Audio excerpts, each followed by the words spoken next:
सदर फतेहपुर के युवा नेता विक्रम भैया भारतीय जनता पार्टी के पूर्ण बहुमत की सरकार के लिए आप सभी मतदाताओं से बीजेपी को चुनने के लिए गुहार करते हैं, निवेदन करते हैं। आइए योगी जी को फिर से सीएम बनाइए। राम मंदिर बन गइल, धारा 70 हट गइल, देशवा भइल खुशहाल। राम मंदिर बन गइल, धारा 70 हट गइल, देशवा भइल खुशहाल।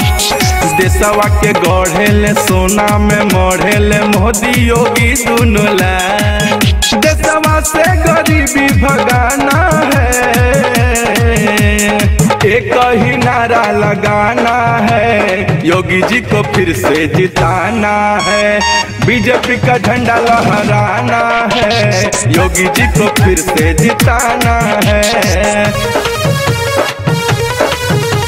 विक्रम भैया जिंदाबाद, विक्रम भैया जिंदाबाद, मोदी योगी जिंदाबाद, मोदी योगी जिंदाबाद।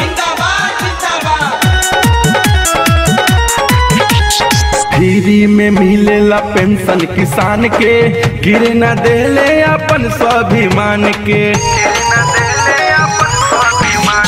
नल जल योजना के लागू करैले, सड़क गावे गावे मोदी बनवैले। फ्री में ही सिलेंडर पाना है, एक ही नारा लगाना है, योगी जी को फिर से जिताना है, बीजेपी का झंडा लहराना है, योगी जी को फिर से जिताना है।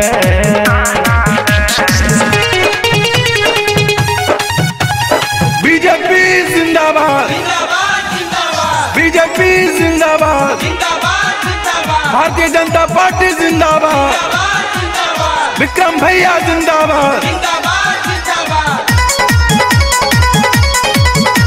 अवैध निर्माण खत्म कैले दंगाई, शिक्षा ला कॉलेज दिल बनवाई। अग्नि आलोक कहे देखा खोली आँख के, नियम हटल बाट 3 तलाक के। नहीं झांसा में किसी के आना है, एक ही नारा लगाना है, योगी जी को फिर से जिताना है, बीजेपी का झंडा लहराना है, योगी जी को फिर से जिताना है।